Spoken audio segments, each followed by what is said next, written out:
नीता खूप थकलेली संध्याकाळी ऑफिसमधून परत येत होती. हातात 2 मोठ्या भाज्यांच्या पिशव्या आणि घरासाठी लागणाऱ्या वस्तू घेऊन आली. ती पाहते की तिची सासू उषाताई त्यांच्या शेजारील काकूबरोबर अंगणात बसून गप्पा मारत होत्या. त्यांनी नीताला ऑफिसमधून येताना पाहिलं आणि लगेच तिला म्हणाल्या, "अगं सुनबाई, आज गरम भजी आणि अद्रक घातलेला चहा हवाय मला. आता तू आलीस तर लवकर लवकर चहा आणि नाश्ता बनव." नीता खूप ऑफिसमधून येताना खूप थकलेली होती. तिला स्वतःलाच वाटत होतं की कुणीतरी तिला 1 कप चहा आणून द्यावा, ज्यामुळे तिचा थकवा निघून जाईल. ती बाजारातून आणलेली सगळं सामान आणि तिची पर्स सोफ्यावर ठेवून लगेचच फ्रेश झाली आणि 1 सेकंदही न थांबता कुठेही न जाता स्वयंपाकघरात गेली. स्वयंपाकघरात जायच्या अगोदर तिने पाहिलं की सिंकमध्ये सकाळपासून नाश्ता केलेल्या आणि दुपारच्या जेवणाचे भांड्यांचा ढिगाऱ्याने भरलेला आहे. तिच्या सासूने एकही भांडं घासलं नव्हतं. तिची सासू दिवसभर जितक्या वेळा पाणी पित असे तितक्या वेळा वेगवेगळे ग्लास उडवून भांड्यांच्या ढिगाऱ्यात भर घालत असे. किचनचा सगळा पसारा पाहून तिला कामाला हात लावण्याची हिंमत होत नव्हती.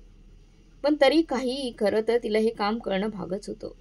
तिने हिंमत गोळा केली आणि सगळ्यात आधी गरजेची भांडी धुवून घेतली आणि मग चहा नाश्ता तयार करणं सुरू केलं. उरलेली भांडी तिने तशीच ठेवली. बाहेर असलेल्या सासू आणि काकूंना चहा नाश्ता दिला. नीता पण 1 कप चहा घेऊन सोफ्यावर बसली. तसं तिला आईचा फोन आला. फोन लागला. ती आईसोबत गप्पा मारत चहा पित होती. थोड्या वेळानंतर सासू हातात चहाचा कप आणि नाश्त्याची डिश ठेवायला स्वयंपाकघरात गेल्या.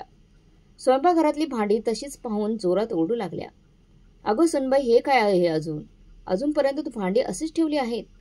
शी शी, तू किती घाणेरडी आहेस. आणि अशाच घाणेरड्या किचनमध्ये तू चहा आणि नाश्ता बनवलास?"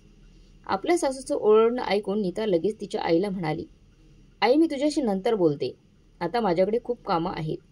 इतकं म्हणून ती लगेच स्वयंपाकघराकडे निघाली. ती स्वयंपाकघरात पोहोचताच सासूबाईचं रौद्र रूप पाहून तिला खूप राग आला. ती थोड्या नम्र आवाजात म्हणाली, "आई, सकाळपासून नाश्त्याच्या आणि जेवणानंतरच्या भांडी आता संध्याकाळपर्यंत तशीच ठेवलेली होती. तेव्हा तुम्हाला दिवसभर साफसफाई का करायची? करणं लक्षात आलं नाही का तुमच्या? आणि जर आता मी ही सगळी भांडी घासून नाश्ता बनवला असता तर खूप उशीर झाला असता. म्हणून गरजेची सगळी भांडी मी आधी धुवून घेतली आणि मग चहा नाश्ता बनवला. आता उरलेली भांडी मी घासणार आहे." असे सुनेला सांगितलं तर उषाताई रागाने भडकल्या आणि मोठमोठ्याने म्हणाल्या, "ज्या पद्धतीने तू तुझं तोंड चालवत आहेस ना, तशाच पद्धतीने तू तुझा हात चालवला असता तर हे काम अगदी झटकन झालं असतं. जर तुला हे सगळं सांभाळणं आवडत नसेल तर तू नोकरी का सोडून देत नाहीस? तुला घरकाम आणि त्याबरोबर नोकरी सांभाळायची असं कोणी सांगितलंय का? माझ्या मुलाचा पगार या घरासाठी अगदी चांगला आहे. तुला नोकरी करायची काय गरज आहे? आम्ही तुला आधीच सांगितलं होते की नोकरी करायची असेल तर कर, पण त्याबरोबर घराच्या जबाबदाऱ्या पण घ्यायला हवेत तू." म्हणून नीता खूप शांत होती. तिने लहानपणापासूनच स्वतःवर अवलंबून राहण्याचं स्वप्न पाहिलं होतं आणि आता लग्न झाल्यानंतर स्वतःची नोकरी सोडून तिने सहज स्वप्न संपू दिलं नाही तिचं. ऑफिस आणि घर दोन्ही सांभाळत ती आपल्या स्वप्नांची किंमत भरत होती. तिने पती आणि सासूला समजावून सांगायचा खूप प्रयत्न केला की ती मदतीसाठी कोणीतरी मोलकरीण घरात ठेवायचा विचार केला. पण तिच्या सासूने नक्कीच नकार दिला. तिच्या नवऱ्यानेही तिला साथ देण्यास तयार नव्हता. मग नीता एकटी काय करू शकत होती? जर तिला घरात थोडीशी मदत मिळाली असती किंवा कोणीतरी मोलकरीण ठेवली असती तर ती सगळं व्यवस्थित सांभाळू शकली असती. पण तिची सासू तर मदत करायची नाही, उलट सतत टोमणी मारायची. त्यामुळे घरात श्वास घेणेही कठीण झालं होतं नीताचं. तिची सासू प्रत्येक वेळेस हेच सांगायची की जर तुझं काम होत नसेल तर तुला नोकरी सोडायची तर सोड, पण नीता ही नोकरी कशी सोडू शकते? ती मनातल्या मनात विचार करायची, ज्या कामासाठी जर एखाद्या बाईची मदत मिळाली तर सगळं व्यवस्थित होऊ शकेल. घरकामामुळे इतक्या वर्ष मेहनत करून मिळवलेली नोकरी मी का सोडू? नीताला हे सगळं माहीत होतं की सासूशी भांडून काही फायदा नाही. म्हणून ती गुपचूप उरलेली भांडी घासू लागली. उषा बडबड करत स्वयंपाकघरातून बाहेर पडली. भांडी धुतल्यानंतर नीता रात्रीच्या जेवणासाठी भाजीला फोडणी टाकू लागली आणि चपातीसाठी पीठ मळू लागली. तितक्यात तिची नणंद संगीता 3 मैत्रिणींना घेऊन घरी आली. ती स्वयंपाकघरात आली आणि नीताला म्हणाली, "वहिनी, माझ्या 3 मैत्रिणी आपल्या घरातच थांबणार आहेत. आम्ही सगळे मिळून ग्रुप स्टडी करणार आहोत.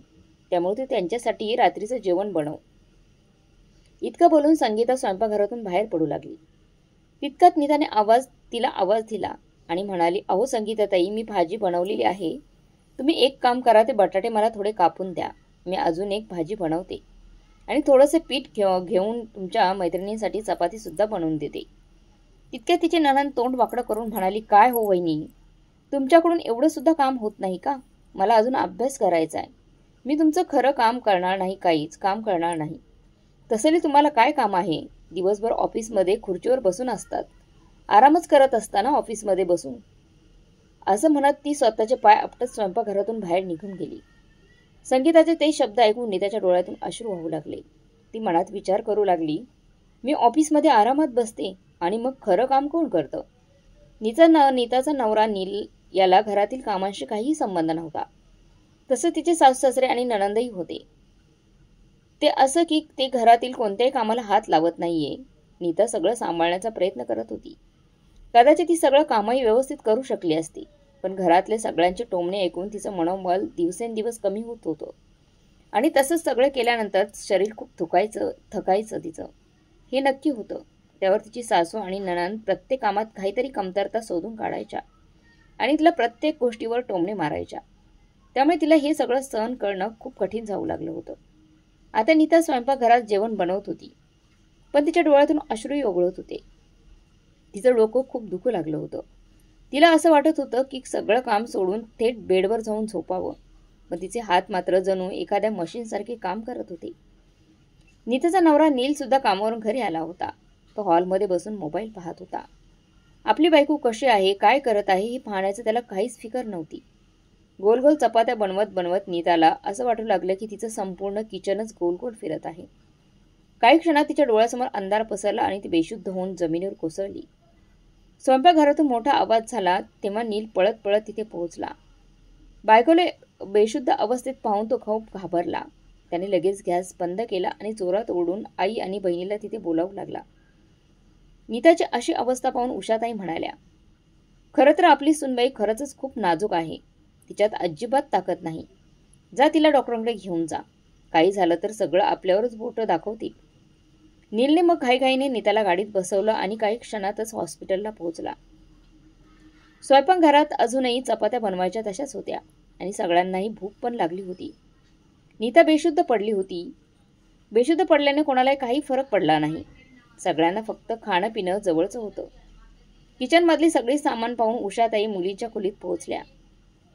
त्या संगीताला म्हणाले, अगं मुलींनो, आज चपात्या तुम्ही बनवा. खरं तर संगीताही थोडी आळशी आहे. आई स्वयंपाकघरात भाजी तयार आहे, आता फक्त चपात्या बनवायच्या आहेत. संगीता म्हणाली, आता मी अभ्यास करत आहे त्यामुळे तूच सगळ्यांसाठी चपात्या बनव. माझ्या मैत्रिणींना खरंच खूप भूक लागली आहे. मनात नसतानाही मग उषाताई उदास होऊन चपात्या बनवू लागल्या. कारण सून आल्यापासून त्यांची काम करण्याची सवय सुटली होती. इथे नील नीताला घेऊन हॉस्पिटलमध्ये पोहोचला. डॉक्टरांनी तिची अवस्था पाहून नीलला खूप ओरडलं. तुम्ही तुमच्या पत्नीची काय अवस्था केली आहे? ती विश्रांती का घेत नाही? थकून उलट सरट होतंय तिला आणि खूप अशक्त झाली आहे. थोड्या वेळानंतर नीता शुद्धीत आली. ती हॉस्पिटलच्या बेडवर पडून भिंतीकडे पाहत होती. मनात विचार करत होती की तिच्या आईवडिलांनी फक्त या दिवसासाठी तिचं लग्न केलं होतं का? ती आपल्या जबाबदाऱ्यात एखाद्या पिठासारखी दाबून चालली होती. असं लोक असलेल्या घरात कुटुंब म्हणता येतं का, जिथे एक सदस्य दुसऱ्याला सदस्याबद्दल सहानुभूती ठेवत नाही. काही वेळानंतर घरी जाण्याच्या आधी डॉक्टरांनी नीलला बोलवलं आणि त्याला समजवलं की नीताला खूप आराम करायला हवा. त्यांनी तिला तणाव कमी करायला सांगितला आणि चांगला पोषण घेण्याचा सल्ला दिला.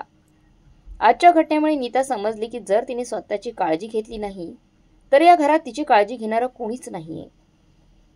म्हणून तिने मनाशी एक ठाम निर्णय घेतला. दुसऱ्या दिवशी नीता ऑफिसला गेली नाही. आरामासाठी रजा घेतली आणि सकाळीच आराम सुरू केला. उषाताई तिच्या खोलीत गेल्या आणि नीताला विचारू लागल्या, अगं सुनबाई, तू आता नाश्ता बनवणार आहेस का? त्यावर नीता थोड्या मोठ्या आवाजात म्हणाली, आई, डॉक्टरांनी मला आराम करायला सांगितलं आहे. त्यामुळे आज मी घरातलं कोणतंही काम करणार नाही. बाहेर सगळे फक्त चहा प्यायचे होते, पण उषाताईंनी कोणासाठी गरम नाश्ता केला नाही. नीता पण स्वयंपाकघरात जाऊन ताजी फळं खाऊन आली. ती घरात काम करत नव्हती म्हणून सगळे तिला वाकड्याने पाहत होते. तसतशी रात्री 11 वाजता दरवाजाची घंटी वाजली. उषाताई दरवाजा उघडायला लागल्या. तसंच त्यांना एक बारीकशी शरीराची स्त्री समोर उभी दिसली. उषाताई म्हणाल्या, काय झालं, कोण आहेस तू?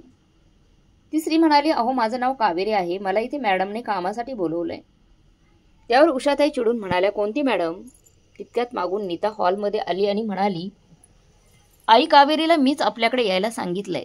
आजपासून ती सकाळ संध्याकाळी येईल. ती घरकामात मदत करेल आणि तिच्या पगाराची तुम्ही कुठलीही चिंता करू नका, कारण मी माझ्या पगारातून तिला पगार देईल. त्यावर उषाताई खूप रागवल्या आणि म्हणाल्या, तू कोणाला विचारून हा निर्णय घेतलास? कोणाला विचारून तू तिला बोलवलंस? त्यावर नीता अगदी हळू आवाजात आणि शांत डोक्याने म्हणाली, आई मी तुम्हाला थोड्या वेळाने बोलते. असं म्हणत ती कावेरीला घेऊन स्वयंपाकघरात गेली. उषाताईने हे सगळं पाहून खूप धक्का बसला. नीताने कावेरीला सगळी कामं समजावून सांगितली आणि कावेरीने लगेचच स्वयंपाकघरात आपलं काम सुरू केलं. नीता तिच्या सासूबाईंकडे आली आणि म्हणाली, आई मी तुम्हाला कधी मोलकरणीबद्दल विचारलं होतं, पण तुम्ही मला नकार दिला होता. आता मी माझी नोकरी कुठल्याही परिस्थितीत सोडणार नाही, कारण जे काम बाई करू शकते, मोलकरीण करू शकते, त्यासाठी मी माझी नोकरी का सोडू? आणखी एक गोष्ट म्हणजे मी कोणाची मदत न घेता घरातलं आणि ऑफिसचं काम अगदी व्यवस्थित सांभाळायला देवाने मला 10 हात दिलेले नाही. माझ्याकडून जितकं होईल तितकं मी काम करत राहीन, पण आता मला माझ्या क्षमतेपेक्षा जास्त काम करता येणार नाही, म्हणून मी मोलकरणीला बोलवलं आहे. उषाताईंनी या गोष्टीला खूप विरोध केला, पण नीता मात्र आपल्या निर्णयावर ठाम राहिली.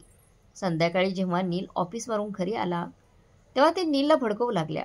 नील सुद्धा नीताला रागाने म्हणाला, आईने तुला मोलकरीण ठेवायला मनाई केली होती ना, तरी तू मोलकरणीला का बोलवलंस? त्यावर नीता थोड्या कठोर शब्दात म्हणाली, जेव्हा कामाची वेळ येते तेव्हा संपूर्ण घर माझं असतं. घरातील सगळी कामं माझ्यावर असतात. त्यामुळे घरातलं काम कसं आवरायचं हे ठरवायचं असेल तर तो निर्णय सुद्धा माझा असायला हवा. घरकामात मला तुमच्याकडून कोणाकडूनही मदतीची अपेक्षा नाही. आणि मोलकरणीच्या नावावर एवढा गदारोळ करण्याची काय गरज आहे? मोलकरणीला घरात ठेवणं काही अपराध आहे का? आणि जर तुम्हालाही माझा मुद्दा समजला नसेल तर मी या घरात राहणार नाही. जिथे सून आहे तिथेच राहीन. फक्त कामाची मशीन समजून घरात राहणं काही उपयुक्त नाही. नीताच्या सहनशक्तीचं एक सीमा पार झाली होती. आज तिने स्वतःसाठी उभं राहणं शिकलं होतं. नील तिच्या गोष्टी ऐकून पूर्ण थक्क झाला. नीता त्याला सोडून जावं असं तिला कधी वाटलं नव्हतं. त्याचा आवाज आता हळू झालेला होता. बाकी सगळ्यांची काही दिवस तोंड फुगलेली होती, पण नीताला आता आराम मिळत होता आणि हळूहळू घरातल्या सगळ्यांच्या गोष्टी आणि टोमण्यांकडे दुर्लक्ष करणं तिने शिकलं होतं. आता ती स्वतःच आयुष्य आनंदाने जगू लागली.